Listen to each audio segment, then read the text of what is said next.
नमस्कारम, welcome back to another video. My name is Mayank and मैंने इस year ही साधना पैदा किया है। और जैसा कि मैंने कम्युनिटी पोस्ट में बोला था एंड लास्ट वीडियो में बोला था कि मैं एक वीडियो इस पर बनाने वाला हूँ कि हाउस लाइफ आफ्टर साधना पैदा। So this is the video. So let's start this. One thing is कि इस वीडियो का कोई ऐसे खास स्ट्रक्चर नहीं है, बिकॉज मुझे खुद समझ में नहीं आ रहा था कि कैसे इस चीज़ को प्रेजेंट करना है। तो I have tried it, so just see how you take it. बाकी it will be sort of random. तो या तो मैं स्टार्ट करता हूँ आश्रम के बिल्कुल एंड से, जब साधना वादा ख़त्म होने वाला था तब से। वो टाइम ऐसा ही था जैसे कि अगर आप कॉलेज में गए हो और जब कॉलेज ख़त्म होने वाला होता है, जब फेयरवेल पास आ रही होती है तो जैसा फील होता है, एकदम वैसा था। उस जगह को छोड़कर आना लाइक मुश्किल ही था। एंड या मन नहीं कर रहा था वापस आने का बिल्कुल एंड में, लेकिन वैसे जब एंड पास आ रहा था तो मैं बहुत एक्साइटेड था यहाँ पर आने के लिए वापस। बट जब बिल्कुल एंड होने वाला था तब दिख रहा था ओके, एक हफ्ता बचा है, 3 दिन बचे हैं, 2 दिन बचे हैं। And then that day came and I had to come back also. जिस दिन मैं वापस आया उस दिन मैंने पहली बार 8 महीनों में जूते पहने थे। एंड जब आप 8 महीनों तक नंगे पाँव चलते हो और जब आप जूते पहनते हो तो वो जूते नहीं गद्दे लगते हैं, गद्दों पे चल रहे हो, वो वाली फीलिंग थी। देन मैं पहले बस से रेलवे स्टेशन तक गया था, मुझे वहाँ से कुछ लेना था। तो वहाँ पर इतने टाइम बाद फर्स्ट टाइम कोई सड़क पर स्मोक कर रहा था एंड वो धुआं मेरे मुंह पर आया and I was like what is this. तो वो एक अलग ही चीज़ थी उस टाइम पर। एंड जब मैं घर वापस आ गया, तो अगर आपने सदगुरु को सुना है तो वो बोलते हैं ना कि जैसे शहरों में एक कांस्टेंट हमिंग साउंड चल रही है, इतने सारे अप्लायंसेज हैं, इतने सारे वाईफाई वगैरह ये सब चीज़ें हैं। तो इवन दो अगर पूरी साइलेंस है घर में तो भी एक हमिंग साउंड सुनाई देती है। वो चीज़ मैंने पहले कभी एक्सपीरियंस नहीं की थी, बट जब मैं घर आया तो प्योर साइलेंस में भी कुछ ना कुछ बजता है कान में, ऐसा लगता है। एंड अब अगेन वापस से कानों को उस चीज़ की आदत पड़ गई एंड अब वो चीज़ नोटिस नहीं होती, लेकिन उस टाइम पे बड़ी सेंसिटिविटी थी उस चीज़, उस हल्की सी आवाज़ को लेकर भी। तो ये एक बहुत ही अलग सा डिफरेंस था जो उधर में और घर वापस आने के बाद मैंने नोटिस किया था। तो ये तो कुछ बेसिक सी बातें हो गई। अब थोड़ा सा आई थिंक कैटेगरी वाइज या कैसे भी कह लो, तो सबसे पहले लोगों के साथ का एक्सपीरियंस क्या है आने के बाद। जब गया था तो भी लोगों के मन में कुछ सवाल थे और जब वापस आया तो भी उनके मन में कुछ सवाल थे। सवाल चेंज हो गए थे but one thing was constant is कि सवाल थे, सबके मन में सवाल होते हैं।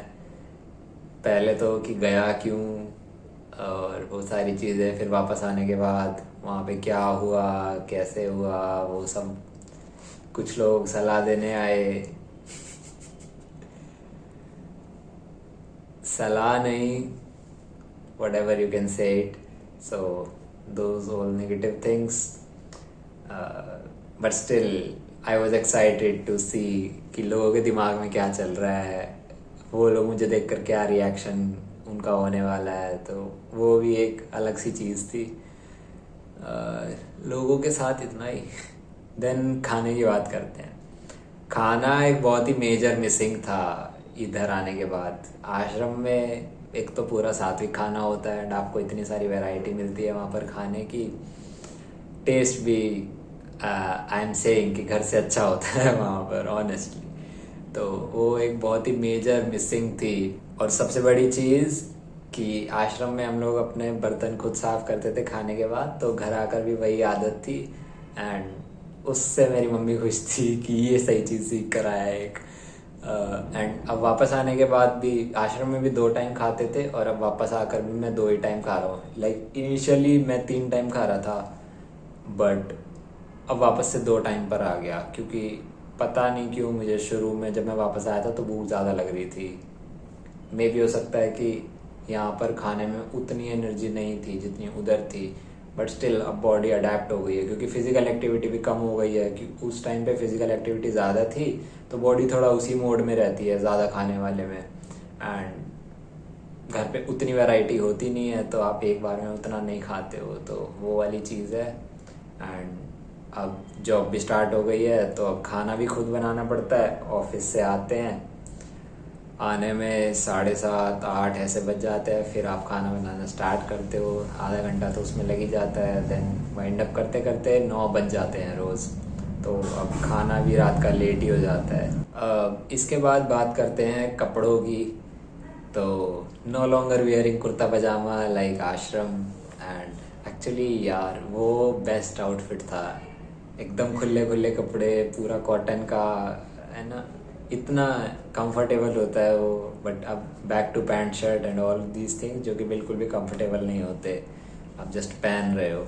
एंड सेकेंड थिंग इज़, जब आप आश्रम में होते हो तो आपको सोचने की ज़रूरत नहीं है आप क्या पहन रहे हो, लेकिन यहाँ पर आकर वो सोशल थिंग हो जाती है। एंड आपको चूज़ करना पड़ता है कि ये उस जगह अच्छे लगेंगे या नहीं लगेंगे, ये पहन लूँ या नहीं पहन लूँ। लाइक मैं पहन लूँगा, लेकिन यू नो वो तो एक वो चीज़ हो जाती है। एंड या no connection with the earth. Like अब तो ऐसा है कि सुबह से रात तक ऑफिस में, तो पूरा दिन फुटवेयर्स आप पहन कर रखते हो, अर्थ के साथ कोई कनेक्शन ही नहीं है। बिकॉज यहाँ पे भी आप कंस्ट्रक्टेड अपार्टमेंट्स में रहते हो, तो अर्थ के साथ वाला कनेक्शन तो बिल्कुल ही गायब हो गया। वहाँ पर लाइक आप पूरे टाइम अर्थ के कनेक्शन में रहते हो, एटलीस्ट मैक्सिमम टाइम। तो एक वो चीज़ की भी बहुत कमी है अभी। तो ये तो कुछ बेसिक सी चीज़ें थी। आगे भी मैं इस वीडियो में जो आप लोगों के क्वेश्चंस थे मैं उन पर बोलूँगा, तो और क्लियर हो जाएगा क्या सीन चल रहा है। And one specific thing is my job hunting experience, वो भी मैं शेयर करता हूँ कि जो भी लोग साधना वाला जाते हैं, या फिर एटलीस्ट जो मेरी तरह फ्रेशर्स होते हैं, उनके दिमाग में ये चीज़ बड़ी होती है कि वापस अगर जॉब मिलेगी या नहीं, या जॉब कैसे मिलेगी। तो जब मैं वापस आया था तो एक होपलेसनेस थी कि यार जॉब कैसे मिलेगी, मतलब कैसे अप्लाई करूँ, कैसे जॉब हंट करूँ। तो I talk to one of my seniors, so she told me to try to apply through LinkedIn. Then मैंने वो स्टार्ट किया, एंड लिंक्डइन का जो जॉब सेक्शन होता है उससे मैंने अप्लाई करना स्टार्ट किया था। तो काफ़ी सारे लीड्स आते हैं। One thing is you just have to keep on applying, जितने ज़्यादा हो सके उतने अप्लाई करो, तभी लीड्स आते हैं। तो मैंने अप्लाई करना स्टार्ट किया, काफ़ी सारे इंटरव्यूज़ भी हुए। एक एनजीओ था, उसके साथ इंटरव्यू था, बट उनका जो रोल था वो अलग रोल था जो मुझे चाहिए था, तो मैंने उसमें नहीं किया। देन फिर अब जहाँ मैं काम कर रहा हूँ उसका इंटरव्यू था, एंड देन उसमें हो गया था। सो जॉब मुझे अराउंड 20 दिन में मिल गई थी। एंड एक्चुअली लिंक्डइन का जॉब सेक्शन काम करता है, अगर आपका सीवी थोड़ा ठीक है ना तो आपको मिल जाएगी जॉब आसानी से। एटलीस्ट मुझे मिल गई थी, एंड ऐसे कुछ खास दिक्कत नहीं आती। एक मिथ मैं बताना चाहता हूँ कि जैसे जब मैं कॉलेज में था, या फिर मैं जैसे भी लोगों से बात करता हूँ, तो हर कोई मुझे ये बोलता था कि कभी ना अपने जॉब के इंटरव्यू में या फिर अप्लाई करते टाइम ये मेंशन मत करो कि तुम स्पिरिचुअलिटी में हो या ये सब चीज़ें करते हो, क्योंकि लोग स्पिरिचुअलिटी को एक नेगेटिव नज़रिए से देखते हैं, ऐसा उनका कहना था। तो मुझे थोड़ा कन्विंसिंग नहीं लगता था ये, बट स्टिल मैं मेंशन कर देता था ये चीज़ें। एंड एक्चुअली लोगों को बड़ा इंटरेस्ट होता है इस चीज़ को जानने में कि तुम ये क्या कर रहे हो, अलग चीज़ है। वो जनरली जो कैंडिडेट्स होते हैं उनसे हटके बना देता है आपको ये चीज़, बिलीव मी। मैंने जितने भी इंटरव्यूज़ दिए उसमें लोग काफ़ी क्यूरियस थे इस चीज़ को जानने के लिए, एंड इवन इंटरेस्टेड भी थे कि ये क्या है, कैसे क्या है। तो and one of the reasons why I got job is साधना वादा, कि मैंने साधना वादा किया हुआ है एंड लोगों को उस चीज़ में वैल्यू दिखती है कि ये बंदा 8 महीने वहाँ पर रह कर आया है, इसने योगा किया है, स्पिरिचुअल प्रैक्टिसेस की है, सेवा की है, अपने आप को खुद से मैनेज किया है। तो as a person in their office they also expect someone की वो लाइफ को लेकर फिट है। तो उस तरह की चीज़ें भी लोग देखते हैं। तो स्पिरिचुअलिटी का मतलब ये नहीं है कि हर कोई नेगेटिवली देखता है, it's just about the person. And इस वाली जॉब के लिए मेरे 3 राउंड का इंटरव्यू था। एक तो टेलीफोनिक था, देन एक वीडियो कॉल था, देन फाउंडर के साथ फिजिकल इंटरव्यू था। तो टेलीफोन इंटरव्यू ज़्यादा नहीं चला, लाइक वो 10 मिनट का था, 5-10 मिनट का। फिर जो वीडियो कॉल इंटरव्यू था वो मेरा अराउंड 1 घंटा चला था, या अराउंड 40 मिनट्स, ठीक है। एंड जो फाउंडर के साथ इंटरव्यू था वो मेरा अराउंड 2.5 घंटे चला था। एंड यू नो वट, कि सभी लाइक वीडियो कॉल में भी और फाउंडर वाले इंटरव्यू में भी मैक्सिमम पार्ट जो हमने बात की वो स्पिरिचुअलिटी और साधना वादा के बारे में ही बात की थी। तो ये आपको एक कन्वर्सेशन बिल्ड करने में भी बहुत सॉलिड टॉपिक दे देता है कि वैसे अगर आप इंटरव्यू में जा रहे हो तो आपके पास उतना कुछ नहीं है बात करने को। And one thing is you are a fresher, तो आपके पास कुछ प्रीवियस एक्सपीरियंस भी नहीं है जिस पे आप बात कर सको। तो ये आपको एक एटलीस्ट मुझे तो इसने एक बहुत सॉलिड एक टॉपिक दे दिया था जिस पे इंटरव्यू को चलाया जा सके। सो ये मेरा एक्सपीरियंस था जॉब हंटिंग को लेकर।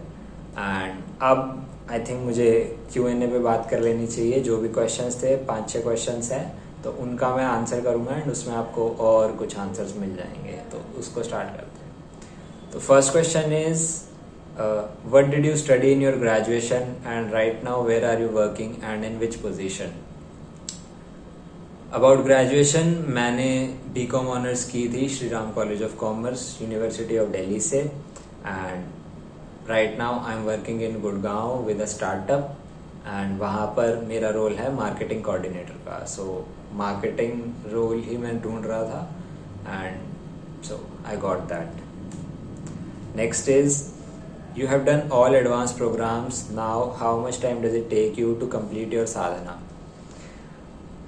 इवन दो सारे एडवांस प्रोग्राम्स कर लिए, बट यहाँ पर आकर साधना वैसी नहीं हो रही ऑनेस्टली। आश्रम में 4:30 उठते थे एंड देन आपके पास अराउंड 10 बजे तक का टाइम होता था। 10, 9:30, पौने 10 तक का टाइम होता था, अपनी खूब साधना करो। बट यहाँ पर आकर 4:30 नहीं उठा जाता, बिल्कुल नहीं उठा जाता। रात को खाने में 9 बज जाते हैं, देन सोते सोते 10 बज रहे हैं। सुबह 4:30 तो नहीं उठा जाता। अलार्म रोज 4:30 का बजता है, लेकिन वही 5:30, 6, 6:30, कभी कभी 7 भी बज जाते हैं। एंड रही बात साधना की, तो हठ योगा तो मेरा बिल्कुल छूट चुका है। साधना के नाम पर अभी मेरी हो रही है शक्ति चलन क्रिया, शांभवी, 2 टाइम शून्य, जो कि मैं ऑफिस में ही करता हूँ दोनों time. About breath watching and Samyama, वो भी नहीं, रेगुलर नहीं हो रहा, लाइक बहुत कम हो पाता है वो भी। तो साधना का तो ऐसा चल रहा है। बट अगर साधना की वैसे बात करो तो टोटल कितनी साधना बनती है, तो अराउंड 5 घंटे की तो है ही है, बट नहीं हो पाती, इधर आकर नहीं हो पा रही। एटलीस्ट मेरी तो नहीं हो रही। मैंने कुछ और लोगों से भी बात की है, उनकी भी नहीं हो रही है। What are the challenges when you return to normal life after sadhana pada? How you dealt with them? Challenges तो एज सच देखो कुछ भी नहीं है, जो कुछ भी है वो मैं पहले बता चुका। लाइक अलग अलग एस्पेक्ट्स के साथ क्या एक्सपीरियंस रहा, तो वही है। एज सच कोई चैलेंज नहीं है। And how you dealt with them, no. But one thing is there कि लाइफ फीकी फीकी हो गई है वापस आकर। जो वहाँ पर एक एक्सूबरेंस थी ना लाइफ में, वो चीज़ अब नहीं है ऑनेस्टली। मैंने एक और अन्ना से भी बात की अभी जस्ट वीडियो बनाने से पहले मैं उनसे बात कर रहा था, तो वो भी यही कह रहे थे कि यार वहाँ पर कुछ अलग ही था, यहाँ पर आके ऐसा लग रहा है जैसे खाने में कुछ मसाला कम होता है ना, उस तरह का हो रहा है अब। तो ऑब्वियसली डिफरेंस बहुत ज़्यादा है वहाँ की लाइफ में और यहाँ की लाइफ में। तो बस यही है, मतलब ये है कि अब उतना ऐसे बहुत मज़े वाली बात नहीं है कि बहुत मज़ा आ रहा है लाइफ में, नहीं, वहाँ पर अच्छा था। सो नेक्स्ट इज नमस्कार Amanna, is it more difficult for you to live outside ashram or it's easier after 7 months of Sadhana Pada? तो डिफ़िकल्ट तो देखो पहले भी नहीं था बाहर रहना और अब भी नहीं है, तो एज सच कोई डिफरेंस नहीं क्रिएट हुआ है, बल्कि वापस आने के बाद ऐसा लगता है यहाँ पे थोड़ा सा अलग अलग सा, हम खुद को उस लाइफ से रिलेट करते हैं जो उधर थी, तो बल्कि अब थोड़ा सा ऐसा लगता है, is it more difficult to make balance between your spiritual and material life or it's easier? I don't know material life से आपका क्या मतलब है, but I take it as career and whatever is going on in life. तो देखो balance का तो ऐसा है यार, सेटिस्फाइड हूँ मैं जो हो रहा है, एटलीस्ट जितनी मिनिमम साधना है वो मेरी हो रही है, एंड यू नो अब आपको अर्न भी करना ही पड़ेगा, तो उतना तो कॉम्प्रोमाइज़ अब होगा ही, इस चीज़ के लिए तो मैं ऑलरेडी तैयार था, तो एज सच कुछ डिफ़िकल्ट नहीं है बैलेंस के लिए भी। डू यू फील लॉस्ट और not relating to the people around you? नहीं, ऐसा भी बिल्कुल नहीं है। लगता है लोगों को कि अच्छा अब कोई बंदा आश्रम से आएगा तो वो यहाँ पे लोगों से रिलेट नहीं कर पाएगा, तो ऐसा भी कुछ इशू नहीं है मेरे साथ, तो वो भी ठीक है, ऐसी कोई बात नहीं है। If anyone is confuse about his career path will Sadhana path give him clarity? ये क्लैरिटी मुझे भी नहीं आई अभी तक कि मुझे ज़िंदगी में करना क्या है एज सच। हाँ, लॉन्ग टर्म गोल इज़ हठ yoga teacher, but still career को लेकर ऐसे कुछ मज़े वाली बात नहीं है अभी। Are your energy levels and productivity as high as you were in Sadhana Pada program or is it back to normal like before Sadhana Pada? Energy levels और प्रोडक्टिविटी सेम ही है। लास्ट वीडियो में किसी ने कमेंट किया था कि यू लुक डल आफ्टर साधना पदा। यार उसका सिंपल सा रीज़न ये है कि मैं रात को सारी वीडियोस बनाता हूँ, लाइक अब भी टाइम हो रहा है 10:15 बज रहे हैं अभी रात के, तो आप सुबह उठे हो, ऑफिस वगैरह सब करके आए हो, देन आप वीडियो बना रहे हो, तो वो डलनेस थोड़ी लगती है। अदरवाइज एनर्जी लेवल्स वाला कोई चक्कर ही नहीं है, it's the same. Even though मैं यहाँ पर 2 टाइम ही खाना खा रहा हूँ, ऑफिस में जब सब लोग लंच पे चले जाते हैं तो मैं उस टाइम पे अपना शून्य कर लेता हूँ एंड यूट्यूब का थोड़ा बहुत कुछ काम कर लेता हूँ, तो बल्कि मुझे वो एक एक्स्ट्रा टाइम मिल जाता है, तो एनर्जी लेवल्स तो शक्ति चलना से बहुत बढ़िया चल रहा है। तो it's not like life before Sadhana Pada, obviously it has changed. Next is Anna need full details with the timeline. I don't really get it, लेकिन चलो मैं अपना दिन का ही टाइमलाइन बता देता हूँ क्या है। तो सुबह 5:30, 6, 7 उठना, देन अपनी साधना ख़त्म करना मैक्सिमम 9 बजे तक। उसके बाद मैं खाना बनाने लग जाता हूँ अपना, फिर उसमें बच जाते हैं 9:30 के अराउंड, फिर खाना ख़त्म करते करते सब वाइंड अप करते करते 10 बज जाते हैं। Then I go to office पहुँचने में मुझे 20 से 25 मिनट लग जाते हैं, तो 10:30 का टाइम होता है, तो 10:30 ऑफिस, देन 2 बजे वहाँ पर लंच ब्रेक होता है, तो उस टाइम पे फिर मैं अपना शून्य करता हूँ और कुछ मुझे काम करना होता है अपना, तो वो देन फिर शाम को अराउंड 6:30 बजे मैं शून्य करता हूँ, सेकंड शून्य, 6:30, 6:45 ऐसे, फिर 7 बजे वापस आने का टाइम हो जाता है। 7 बजे निकलता हूँ एंड रात को एक्चुअली ट्रैफिक भी थोड़ा ज़्यादा हो जाता है, तो मुझे 7:30 तो बज जाते हैं आते आते, मिनिमम है, कभी कभी वहाँ से निकलने में 7:30 बज जाते हैं।